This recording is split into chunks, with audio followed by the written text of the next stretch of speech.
Welcome back, ladies and gentlemen. Essential Tailgate Podcast, brought to you by Around the Diamond. All right, so this segment, we are going to talk about the American League Wildcard. The reason why we're going to talk about it is because it seems like no one wants to win the American League Wildcard. There is 5 teams involved right now. Obviously, we are one of those teams. But everybody has kind of been struggling besides the Toronto Blue Jays and the Seattle Mariners. Seattle Mariners a little bit, but Blue Jays are on a 7-game win streak currently right now. It kind of started off where the Yankees were on an 11-game win streak, and they kind of shot up to the top, and the Boston Red Sox went on an insane bad run, kind of fell pretty quick. But those ties have turned quite a bit. But once again, there's 5 teams involved in the wild card. I will give you those updates right now. Boston is currently in the first team in the wild card, 80-62. They have a half-game lead on the Yankees, 78-61. The reason why there's a big difference in the record there is because the Yankees have not played as many games as the Red Sox, so that is probably subject to a little bit of a change.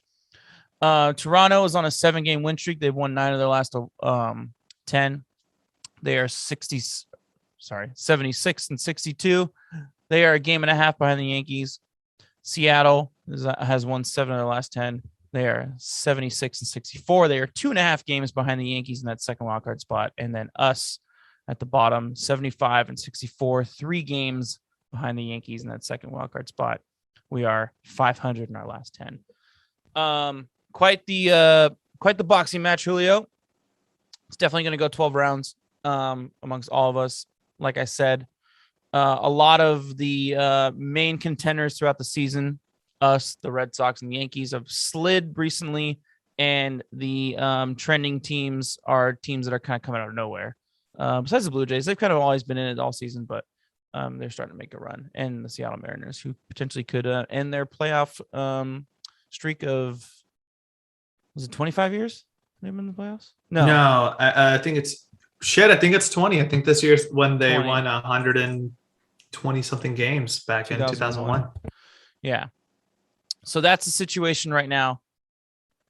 I guess the big question is, my partner in crime, does anyone want to win this wild card?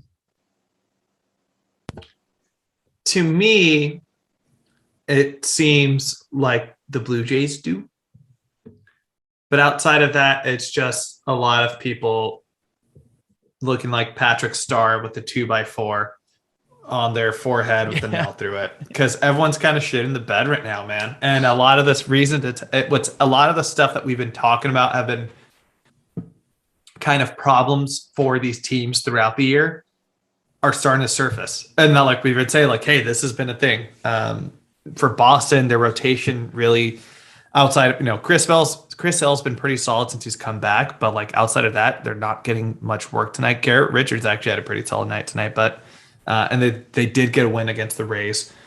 The Yankees, it's the acquisitions really haven't panned out. Andrew Heaney's been a disaster. Joey Gallo has really came back to earth. And Anthony Rizzo's been fine. Pretty much the only guys who are really carrying that team offensively has been Judge and Stanton, who deserve all the credit in the world. Outside of that, you're not getting much. And then with the A's, Chris Bassett got hit in the face with a line drive. So what else can you really say about that? And then plus, we talked about the A's. I think the A's are like the unluckiest team in baseball this last month, in my honest opinion. A little biased between Bassett, between all of a sudden the saves are getting blown, and then Lorana gets suspended. I was thinking about today during the game, if we don't blow any of those late bullpen blown saves in the past week and a half, we're probably in first place in the division. Absolutely. Yeah. Absolutely. Like not think in so. the wild card, in the division, because we're 5 games back in the division. That's probably 6 games that we've blown. And the thing is, too, with the rest of the American League, I'm putting my hands up for those who aren't watching on YouTube. I'm putting my hands up in disgust. They say the dog days of August. Well, it's trickling over to September because the Astros haven't been great in the last 10. Really, it's just been like Tampa and the Rays or Tampa and the Jays are the ones really taking over. So for the 5 teams left, Julio, I'm going to give you the strength of schedules. The Yankees are 61%, or their strength of schedule is 0.612, which means it's pretty hard. The Red Sox is 0.507, still pretty hard. Mariners getting a little easier, 0.493. Blue Jays 0.39, and we are sitting at about 500. So we're about middle of the pack for strength of schedule. We have some good opponents, some bad opponents. The Blue Jays have it pretty easy. Yankees have a tough road ahead of them.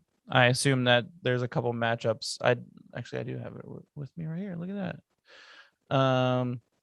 They have the Red Sox and they have the Blue Jays for the Yankees, and Cleveland, who is not a bad team, and the Mets. Yeah, it's not easy for them. That sucks for them. So that's where that's at. Do you want the playoff odds now, or do you want me to wait? Do you want to talk about that real quick? Yeah, the Jays are really lining themselves up. They just swept the A's. They've taken, I believe, 2 out of 3 from the Yankees. We should have won. We should have won that series, though. Oh, I'm sorry. They've taken 3 straight. The Jays on a 6-game winning streak. They should be on a 3-game win streak. Yes. They're absolutely on fire right now, and there's like really nothing we can do about it. Right? Yeah. Yeah. So 6-game. Oh no. Yes, 6-game winning streak. They go again tomorrow. I was looking at the wrong schedules. But it's, to me, it's like, how sustainable is that rest of the rotation going to look outside of Robbie Ray, who's, he's going to be a Cy Young finalist, but it's like, what's the rest of the team going to do outside of that guy? And then Hyun-Jin Ryu, he's kind of been on and off throughout the year. What are we going to see from him? Rotation's going to be the plan's kind of a problem, but hey, it doesn't matter, because when you have guys who are fucking smashing the shit out of the ball, like Vladdy and Marcus and Teoscar Hernandez, and then Bo Bichette, and then George Springer is not even playing right now. He's hurt. It's like, what's going to happen when he's back, like manning center field every day? But is he supposed to be back? Oh no, I'm sorry. He is healthy, but he's been DHing, at least throughout the A series. He was DHing, but it's just like, Jesus Christ, like, where does it stop with that team? So their schedule is interesting to me, because according to those strength of schedule percentages, they have an easy one, but they have 2 series against the Rays, and they end their season in a 3-game series against the Yankees. They play the Twins twice though, and the Orioles once, so maybe that's why. But Chris, but you forgot, we have the end of regular season is in October, so the last weekend series for the Jays is against those same Orioles. That's probably what it is. Touche. And plus, like, they play multiple teams at the same time. God, they're scary, man. I'm just gonna sit there. Out of all these teams, I think they scare me the most. I wouldn't be shocked if they just make this crazy ass run and make it at least to like the NLCS. Because their offense never stops. It's like there's never a break. Like, they just have so much power in that lineup. Here's some good news for A's fans. We played 2 series against the Mariners to end it out. A 4-game series and a 3-game series. If we can dominate those games, we can make quite the gap between us and them in the playoff standings. Thing is, it's not for a couple weeks, but I mean, that's something to be. And we play the Astros twice. That's what scares me the most, is that Astros series. Is that they've played so poorly against the Astros throughout this whole entire year, and now that Bregman's back, like what? It just seems like, what are we going to do? Like, I hope I'm wrong.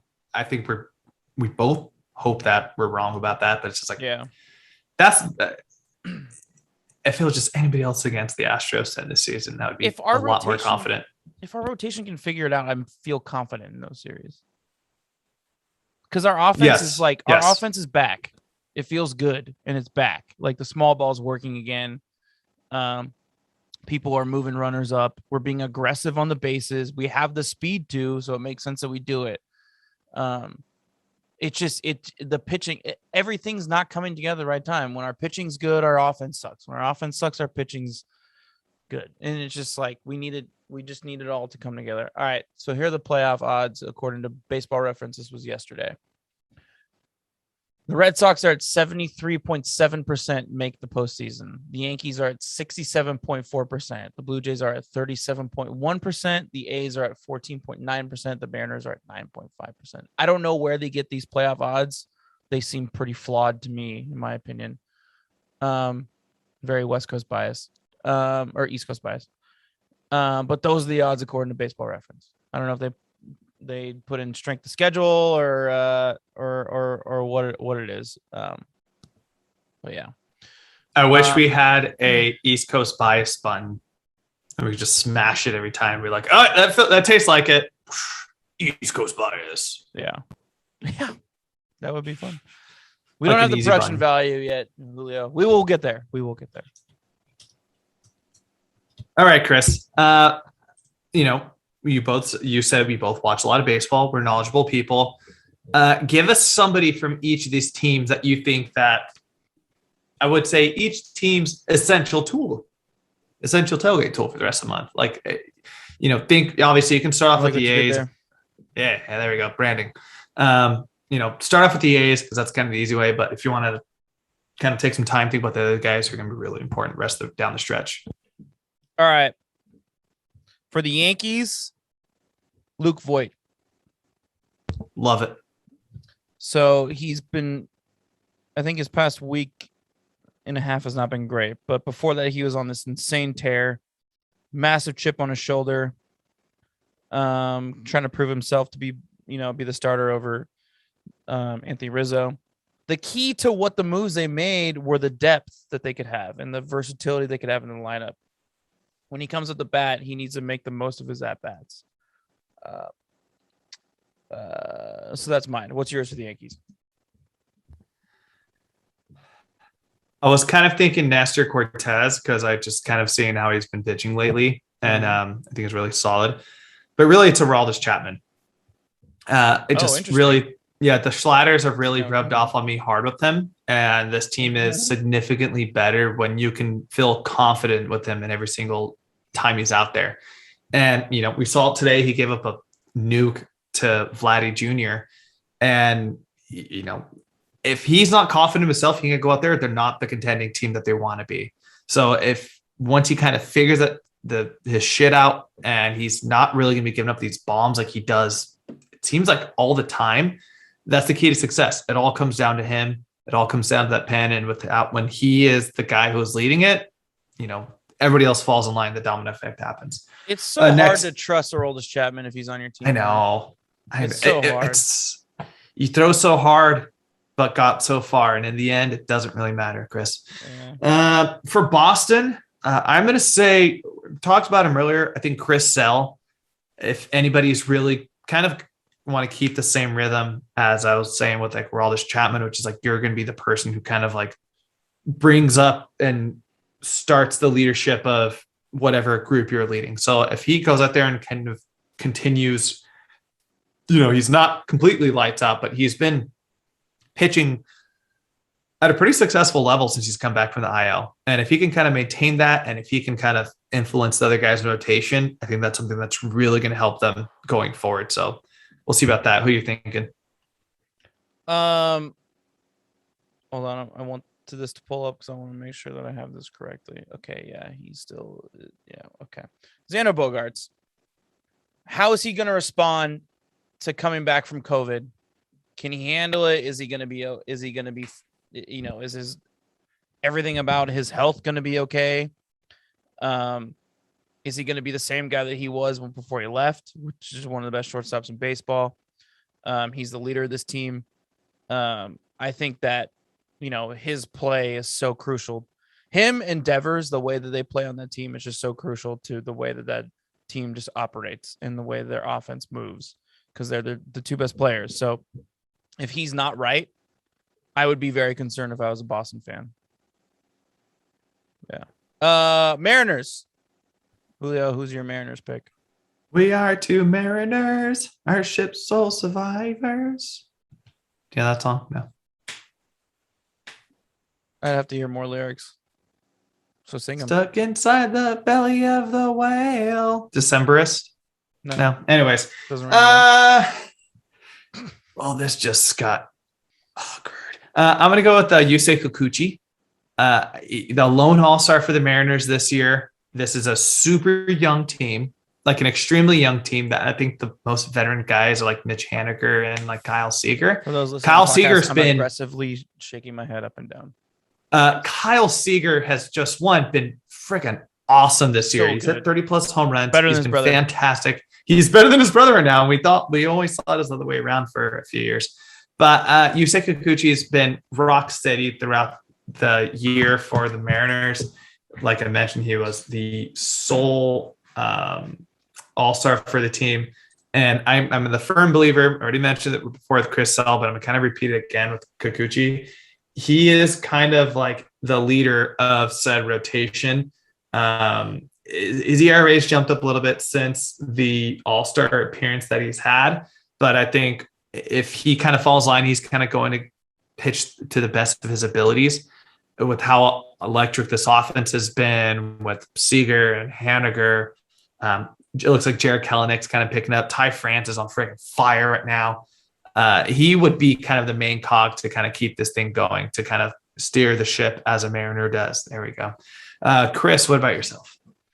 Mine is going to be Kyle Seager because all the things that you said about him and the team. Like, that's a young team and they need veteran leadership. And I think that's so important, especially for a team making its first playoff run in a long time. Kyle Seager's been there a long time as well. They need a leader, especially. I mean, he's really stepped up this season as a leader on the field. I don't know enough about their franchise to know what he's done in the clubhouse, but I think he's very essential to the success of their team. He needs to keep doing what he's doing. He needs to hype up these guys, give them confidence, not let them think about the moment too much, and just let them play some goddamn baseball. So for me, it's Kyle Seager. With the Toronto Blue Jays, I feel like it almost sound like a draft pick. Toronto, I'm going to take George Springer for the sake of he's been there. Yeah. Sorry. Oh, you got to think about the guy. Sorry. I'll think of someone else. For the sake of he's been there before. You know, the guy's he was a World Series MVP. He's been to 2 World Series, been to numerous playoff games. If this team filled of just a bunch of kids is really going to, throughout this really contentious, tumultuous end to the season, he and Marcus are going to be the 2 guys who are going to like really steady it, keep everybody calm.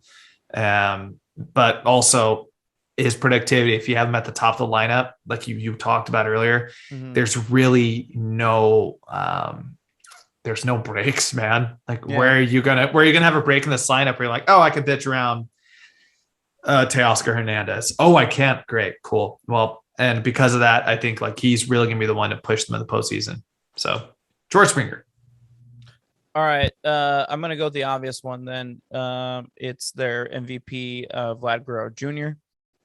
What helps you win in the dog days of the fall, I guess you could say, and in the playoffs and in clutch situations? It's your star. It's starting pitching and your star players. Think about the run that the Nationals had in their World Series run. Giovanni Soto stepped up in those big moments. He carried that team. It wasn't Anthony Rendon who was their best player that year. It was their star player, their future star. I mean, Anthony Rendon. Juan Soto. Did I say Giovanni? Whoops. Juan Soto. Yeah. It's so when it was Juan Soto, it's gotta be Vlad Guerrero. Young kid. Let's see if he can step up to the moment. Let's see if he can produce. So I'm going to go with him. I'm going to go with the obvious one since you took mine. Jesus Christ. What an obscure player to name in Giovanni Soto. I mean, for former great. You're not wrong there. God, that's a pull. That is a pull. Lastly, let's go with our boys. For me, I'm kind of going to talk about something that our dude Martin Gallegos brought up, and I'm going to say Yan Gomes, dude. Yan Gomes, since he's come over and he's pitched with Frankie, or he's been catching Frankie. Frankie was pretty solid before he got here post All-Star break, but he's really turned it to the next level. I think, especially if we're going to kind of roll with this inexperience of this rotation, you're going to need the veteran to really guide them through. And I really do think this team is much better. No offense to Murph right now. I think this team is much better with Dion behind the plate to just kind of, calm down the vets or the young kids, show them, when it comes to certain matchups, how to work with them. He's going to be really caught behind that piece because right now this rotation's falling apart. So Dion's going to be the one to piece together the rest of the month. Speaking of Frankie, mine is Frankie. For all the reasons I said in the first half of this podcast,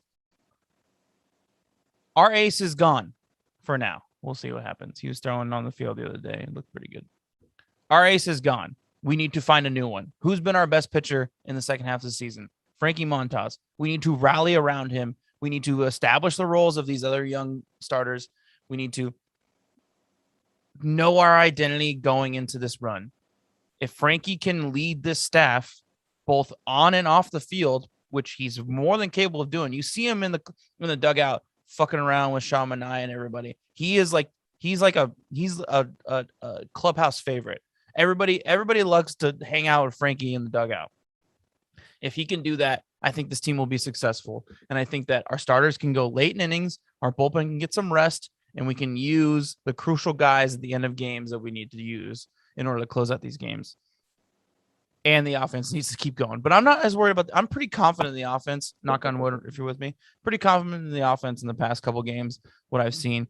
Because they've been doing the same thing they've been doing all second half of the season, playing small ball. Just it's finally working. They're finally getting on base. They're finally like getting those hits and taking advantage of the situations that the pitchers have given them. Getting ahead in the count. That's the main point of what that is not what they've been doing on that terrible offensive run. They were getting behind in the count. If you can get ahead in the count, you can fuck with the pitcher's head a little bit. It's Frankie because he needs to lead the staff to hopefully the wild card at least. All right, before we finish, Chris, it is October 5th. Yeah, October 5th. I got the day right. It's October 5th. Who is the AL wildcard game? Who is in it? Give me your biased, obviously, and then what do you think the realistic one's going to be? I think my biased one, because it'd be so much fun, would be the Mariners and the A's. That'd be so much fun, right? I give a chef's kiss. That'd be so much fun. But I think realistically, I think the Yankees host this game. I don't see them. They're just too good. I just don't see them in not in the wild card. And I think we can host it. Look, the Blue Jays are on a great run, but based on the series against us, I'm not too confident in like what they're doing. Like their record, I think, is a mirage of what they're doing because they got lucky in 2 of those 3 games. Very lucky. We just blew it. It's not like and they had to come back by quite a lot. I think we were up by 6 runs in that first game. We were up by 4 runs in the second game. Like, come on. Your record and your split in the last 10 games is a mirage. I'm not convinced on that. Red Sox are trending. Mariners are, I don't know. I still think we're better than Mariners, but yeah. I think we're playing the Yankees in the Bronx. I agree with you with the bias. I'd love if we get an AL West wild card. So much fun. That'd be such a middle finger to everyone. And oh my God, that'd be so awesome. Who wouldn't love that? Be awesome. Oh, actually, I know a lot of people wouldn't love that. Realistically, though, I think it's going to be. Don't hate me. I think it's going to be Red Sox Jays. I think the A's are going to miss. What about the Red Sox? Do you think that would get them there? I think they're the steadiest team they've been the steadiest team throughout the bunch throughout the season. Yes, they've fallen off. Yes, the rotations kind of hit the shits a little bit, but I think they've kind of been pretty even killed throughout this year. And I think they're not going to advance. I'll tell you that. But I think they're just going to be subpar enough where they're just going to maintain the ship and keep going, especially if Matt Barnes is on COVID IL. If he can come back and not blow games anymore, that'll help them out a lot. And plus, like their strength of schedule, I think they were around the 500 level as well. They got it easy. They play the Orioles twice, and they play the Mets and the Yankees. Look, just give us a world where either Nationals. Yeah, either the Yankees or the Red Sox are not in it, or if 2021 really wants to treat us well, both of those teams aren't in it. I don't know, man. The Jays have to play the Rays twice. They have to play the Rays. I wouldn't be shocked twice. if by the time they do play, but I wouldn't be shocked if by the time they do play the Rays just have nothing to play for, and they're like, yeah, go ahead. Well, We'd rather have you win than they play the Rays once next week, and then again the following week. Yeah, I mean, yeah. And they have to play the Yankees, who do have something to play for. I don't know, man. I'm honestly not a huge seller on the have nothing to play for thing either, because like, especially if you're a team going to the playoffs, and let's say you have the lead going into 6 games left, you're not going to just like coast going into the playoffs. No, you want your momentum to carry into the playoffs, so you're going to still keep playing. I don't know. I'm not sold on that personally. That's just me. But I know. Alrighty. I dig what you're saying. Yeah. Upcoming schedule talk. Time to go bring it on back to Oakland A's baseball. They have a 3-game series this coming weekend against the Texas Rangers, followed by another 3-game series against the Kansas City Royals. A pretty favorable schedule of this next week. Knock on wood if you're with me, they should be able to take a majority of these games, but they're kind of extremely unpredictable right now. So we shall see. Chris, not a lot to talk about in terms of success in this last week, but who would you say would be your player of the week from this last week? Frankie Montas. I was talking a lot about him. You know what?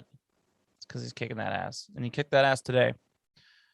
When you go 7 innings strong, you get my player of the week off of a couple solid starts. He's been the only good sign of our pitching staff in the past 2 weeks or a week and a half. So I'm going with Frankie. Who's yours? I'm going to go with their new leadoff hitter. I was saying new leadoff Harrison.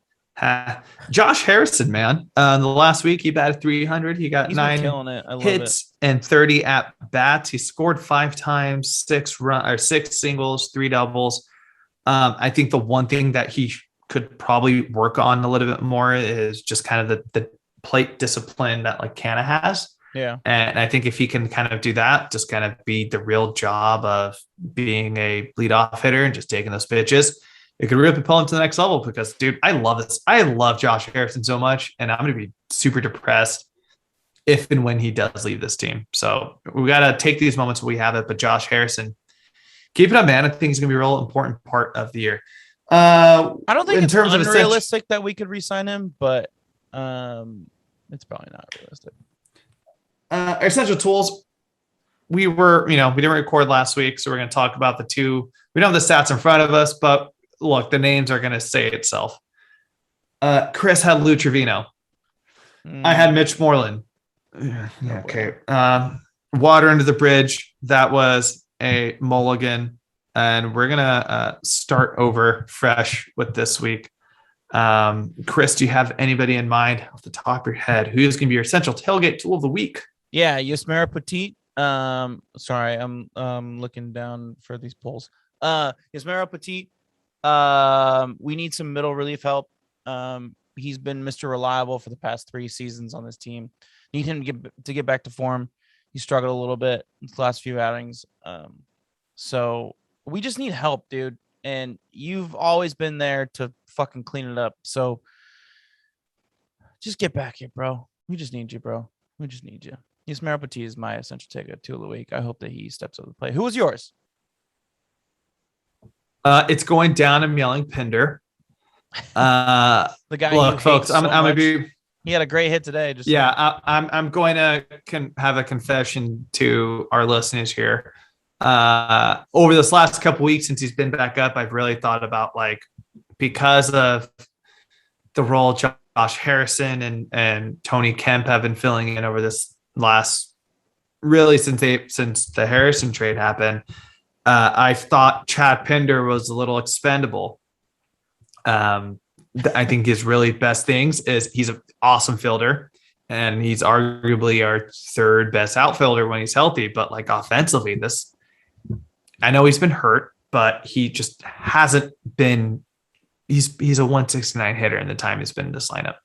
Tonight he had a triple, so I'm hoping this is kind of a turn the page moment for him, where he can kind of get his confidence back with his bat. And I hope, because of the injury, not really hope, but because of the injuries, I think this is a time for him to really show like how important he actually is to this offense when he is healthy. So because of that, I think Chad Pinder, Essential Tailgate Tool of the Week, keep an eye out on him, and please don't let me down. It's going down. We're yelling Pinder. We're ready to move. We're here to dance. Great song. All right. I was going to sing, Don't Let Me Down. I don't know why that I said, because I said, Don't Let Me Down. Got it. I mean, great Beatles song. Classic. Oh, yeah. Killer. All right, Julio, let's update the polls. The magic polls. We didn't poll so much the week before last, so I was looking for them, but we didn't do, there wasn't a lot to catch up to, if that makes sense. We did have a couple, but I got them. I don't think there was. I think. Okay, go ahead. Go for it. But before that, like the latest I found was September 1st. I went all the way back to October 23rd. Nothing. So Chris Davis had just rejoined the team. How many home runs will Chris Davis hit in September? 37% of the polls.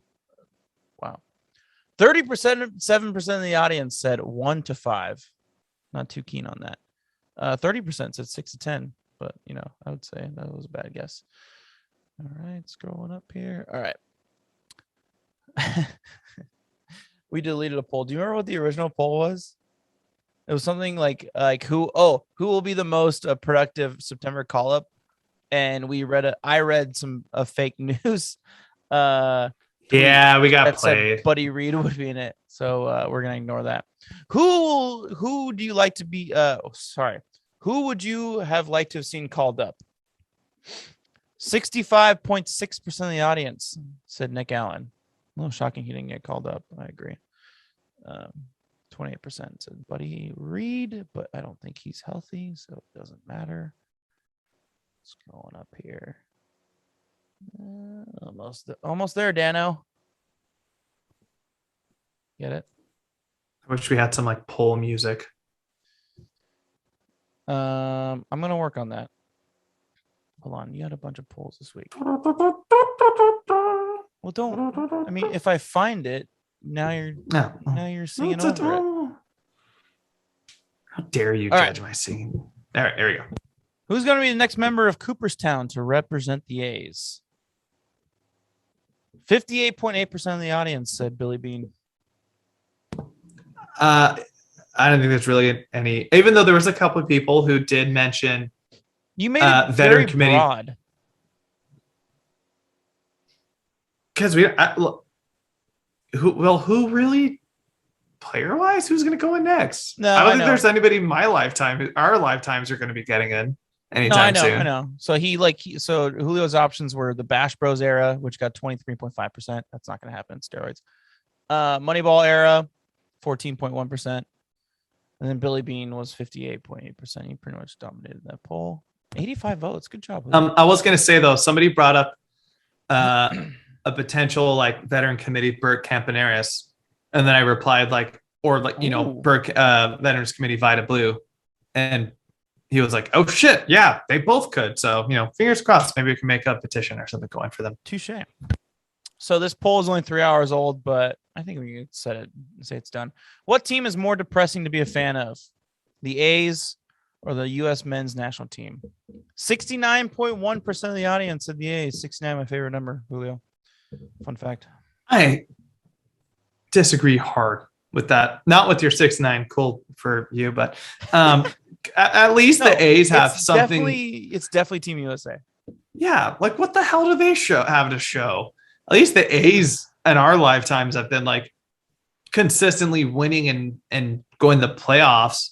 And at least I can say that A's have won a World Series since I've been born. Although, Julio, this season might be the 2018 World Cup of the United States men's national team. They might miss the playoffs completely. We can't think that way, though. But yeah, it's U.S. men's national team. They fucking missed They missed a World Cup. At least the A's are in the playoffs. And how many teams go to the World Cup every year? 32? It used to be 24, but it's about to be extended to... No, not 24. Yeah, 24. It's about to be... Or no, I can't remember. It doesn't matter. I'm wrong on... I don't know. I'm wrong, though. It's not 24. It's more than that. Either way, it's the U.S. national... It's about to be extended to 42, I think. Or 40. That's 48. more depressing, is rooting for... If you're one of your top choices teams in life is the U.S. men's soccer team, you got a lot of life to think about. I mean, the world's number one sport. A lot more teams play that sport. Just saying. A lot more people. Anyway, those are the polls. Don't forget to vote on our polls because they're fun. Vote early and vote often. All right, Julio. Any final last comments? Concerns? One, make sure to follow us on Twitter at the Town Tailgate. Boom. Follow our dudes at Around the Diamond on Twitter as well. Wherever you get your podcasts, like, subscribe, whether it be Apple Music, Spotify, Google Play, and YouTube. And last but not least, I got to give a quick shout out to this nifty little shirt I got right here. Baseball's Last Dive Bar. Make sure to, if you're an Oakland A's fan, support the shit out of these guys. Not only do they put out a lot of great merch. Chris, do you have your mug on hand by any chance? I don't. I fucked up. I went the black cup today. Anyways, not only do they do it. Right here. Hey, look. Hey, me too. Look at that. Hey. Yeah. Not only do they do a lot of great stuff in terms of merch for A's fans, they do a lot of amazing things for the A's community.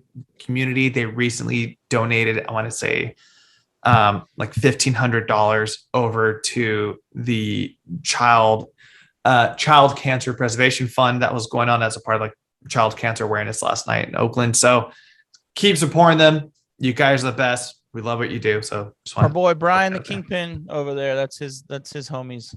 So yeah. Fuck. I want to say something, but I forgot. Oh. No, I can't remember. God damn it. It was when you were talking about, refresh my memory really quick, just before we go. You're talking about following us on these platforms and doing... Oh, hey, we're going to start doing some green rooms and some Twitter. Oh, hell yeah. You thought of it. Cool. And some Twitter live stuff. We're going to try and collaborate. We know our boy Jason does a lot of that. So we're going to start doing some more stuff of that. So we'll tweet that out when we do that and listen to those. Those should be fun. Join us, especially green room. You can talk with us and hang out with us. So we're going to do some more stuff of that. Some like game wrap ups, maybe some live watching the game stuff. So look out for that shit. That's going to do it for this week's podcast. We'll see you next week. Hopefully we'll have something more fun to talk about next week because we won't be depressed that our team's losing. Last but not least, Julio. Frankie says, relax. And let's go Oakland. Bye.